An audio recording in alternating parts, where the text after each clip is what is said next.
Seguimos aquí en Next Noticias, desde el estudio también analizando con diferentes personalidades del acontecer nacional lo que está sucediendo en la Asamblea el día de hoy. Y a mi derecha me acompaña Richard Morales. Él es dirigente del Frente Amplio por la Democracia, politólogo y una persona reconocida que a mí me llama mucho la atención porque tienes una educación norteamericana y estás aupando a la izquierda criolla. Pero la pregunta es, ¿volverá a la Asamblea la izquierda en este país? ¿Volveremos a ver a Víctor Florencio Goytía, a Demetrio Porras? Yo creo que es muy posible que en el futuro cercano tengamos una representación significativa e importante de los sectores populares dentro de la Asamblea Nacional, de sectores que representen los intereses del pueblo, de los trabajadores, de los profesionales de este país, de los campesinos. Y creo que daremos un giro decisivo en la medida que la crisis en la que se encuentra Panamá se profundiza cada vez más y el pueblo se da cuenta que ya no puede seguir confiando en esa élite para que lo gobierne, sino que tiene que asumir ella misma el poder sobre su destino. Hablando de los intereses del pueblo, vemos que ningún partido parece tener cohesión ahora mismo. Ahí está la Asamblea. ¿Cuál es la opinión desde el FAT de lo que está sucediendo?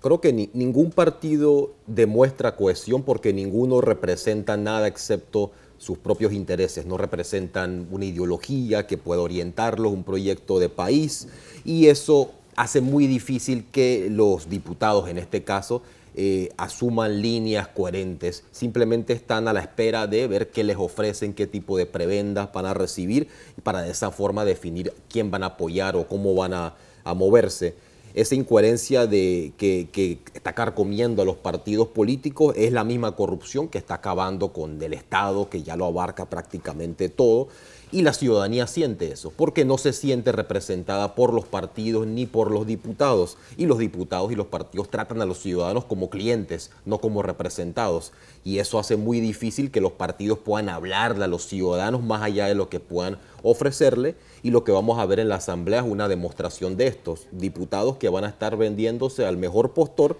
que en este caso, como en la mayoría, es el Ejecutivo. Ahora, hablando del Ejecutivo, el presidente de la República tiene la oportunidad o no, con su discurso, de darle un rumbo a su gobierno que de alguna manera ha dado tumbos desde el primer día. ¿Te esperas que esto va a suceder o vamos a volver a tener el discurso de Alicia en el País de las Maravillas? Yo creo que vamos a ver un discurso que va a tratar de hacer apología de lo que no ha hecho en su gobierno, de la poca gestión que ha tenido durante estos 3 años, y él va a intentar prometer que lo que va a culminar o hacer en estos 2 años que quedan de cara a las elecciones. Creo que vamos a ver un discurso de promesas y un discurso donde va a empezar a perfilarse al 2019, a sus candidatos y sus proyectos, ¿no? Pero creo que lo principal va a ser un discurso donde va a ser apología, va a tratar de justificar el fracaso de su gobierno y tratar de convertir uno que otro hecho, que tiene muy poco que ver con lo que ha hecho, en alguna especie de victoria o logro. ¿Es posible que el partido panameñista esté buscando un plan B en algún sector del PRD para apoyarlo para la próxima candidatura, previendo que si salen del gobierno se les puede complicar la cosa? Sí, creo, por un lado, es evidente al pueblo panameño de que este gobierno ha fracasado en sus principales promesas y que hemos visto una continuidad de ese colapso y deterioro progresivo que ha estado sufriendo Panamá.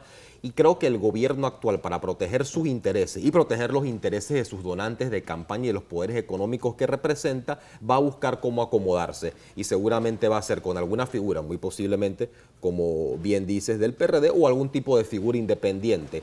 Van a buscar cómo acomodarse para que aquellas personas, el poder económico que ellos representan, puedan tener la certeza de que van a poder continuar manteniendo sus negocios dentro del país. Hay muchos que dicen que gran parte del fracaso del presidente Varela es que nunca encontró un equipo y que improvisó un gobierno.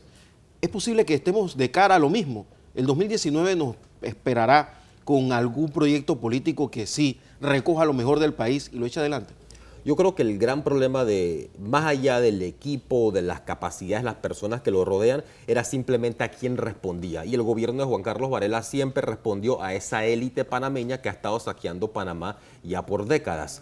Y al responder a esa pequeña élite y a sus intereses era prácticamente imposible que se dedicara a tratar de cambiar los temas urgentes que nos están afectando. Esas reformas de Estado, reformas en la educación, en la salud. Tenemos un seguro social que está a punto de colapsar, un sector agro que está desapareciendo y en vez de enfocarse en estos temas y en esas transformaciones urgentes que requería Panamá, prefirió simplemente responder a los intereses de los sectores que le donaron en la campaña y a los que él responde, esos sectores de la pequeña élite. Pero creo que el pueblo panameño está consciente de eso porque lo está sufriendo en carne viva, ese deterioro del país, porque esos deterioros, esos colapsos sistémicos afectan sobre todo a los más pobres, a quienes están en una situación de mayor precariedad, y eso hace que se vaya desarrollando una conciencia en nuestro pueblo que requerimos una transformación profunda en nuestro país, donde podamos poner esas riquezas al servicio no de unos pocos, a los que representa la partidocracia, sino de todos, de todo el pueblo panameño.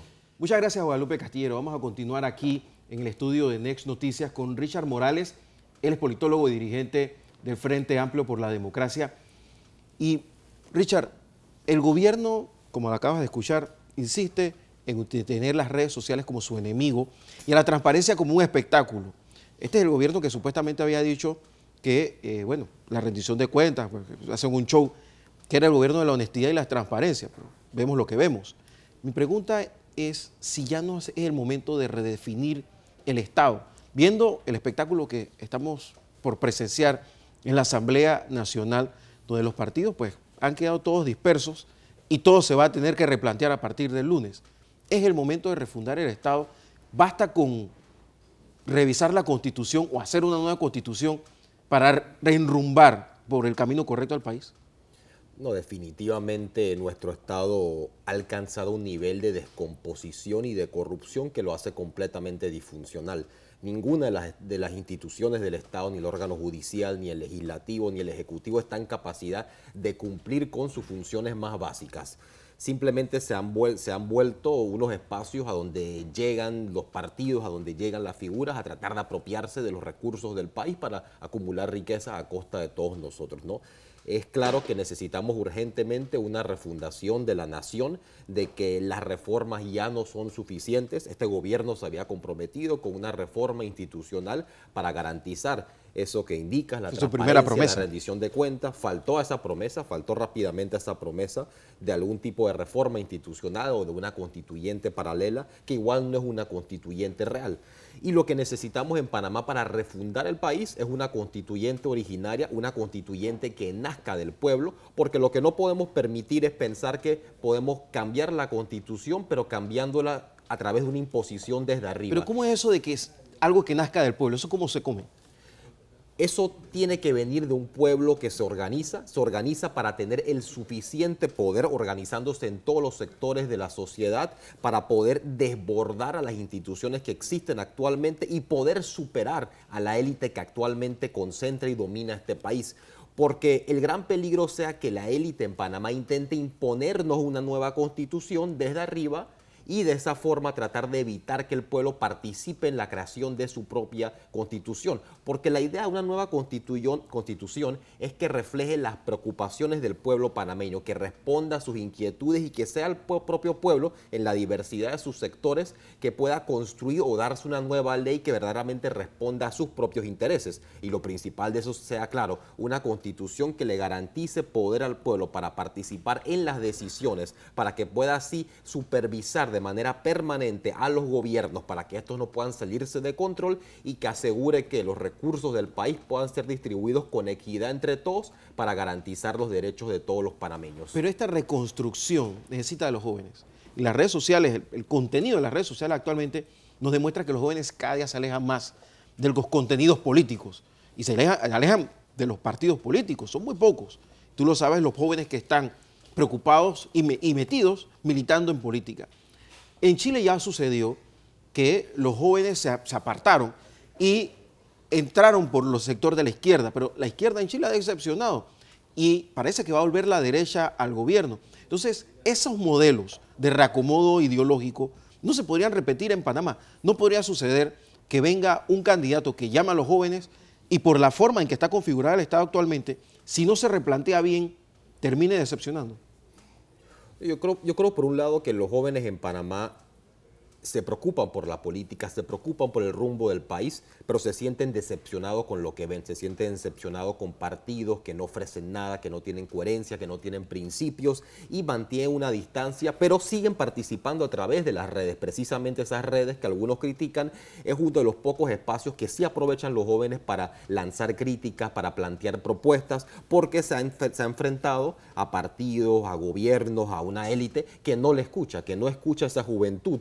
Y creo que lo que estamos viendo es una juventud que está empezando a tomar cada vez más brío, que está empezando a creer un poco más en sí misma, en sus capacidades, una juventud que se está indignando. Y eso puede convertirse en una fuerza importante en este país, una fuerza que despierte y que plantee esa transformación, porque la transformación tiene que venir de una nueva generación de panameños que están insatisfechos con lo que estamos viviendo y que quieren un mejor país para ellos, un mejor país para su generación y que no pueden permitir que este país se hunda. Eso implica que la juventud tiene también una enorme responsabilidad. Es la generación que tiene la responsabilidad de salvar a Panamá del colapso a lo que lo ha llevado la élite panameña, que ha creído que puede saquear de manera infinita este país sin pensar que van a haber consecuencias. Las consecuencias del momento cuando llegamos a ese colapso y hay una explosión social que sin duda va a afectar más a los más pobres. ¿Ves una explosión social en ciernes? Si no se toman medidas decisivas en el corto y mediano plazo, definitivamente el colapso de los servicios públicos fundamentales que tiene que ofrecer el Estado para garantizarles condiciones de vida digna a todos los panameños, si el Estado no asume el compromiso de transformarse, de regenerarse para poder ofrecerle esas condiciones a todos los panameños, definitivamente nos vamos a acercar a un abismo, y un abismo que, y esto es lo preocupante siempre, ese abismo siempre lo sufren más los más pobres, los más desprotegidos, quienes están en una situación de mayor precariedad. Yo veo decisivamente una juventud que está despertando, una juventud que tiene la capacidad de levantarse para transformar su país, y esa juventud está cobrando conciencia de la necesidad de hacerlo. Yo tengo una enorme esperanza de que nuestra juventud no solo está en la capacidad de levantarse para recuperar Panamá, sino que va a poder hacerlo posicionándose del lado de la justicia, es decir, del lado de los derechos del pueblo y no del lado de esa élite que ha estado saqueándonos por tanto tiempo. Richard Morales, muchísimas gracias por acompañarnos aquí en Next Noticias. Y bueno, vamos a seguir comentando lo que está sucediendo aquí en la mañana. Richard Morales, él es miembro del Frente Amplio por la Democracia, es politólogo y nos ha acompañado en la mañana de hoy.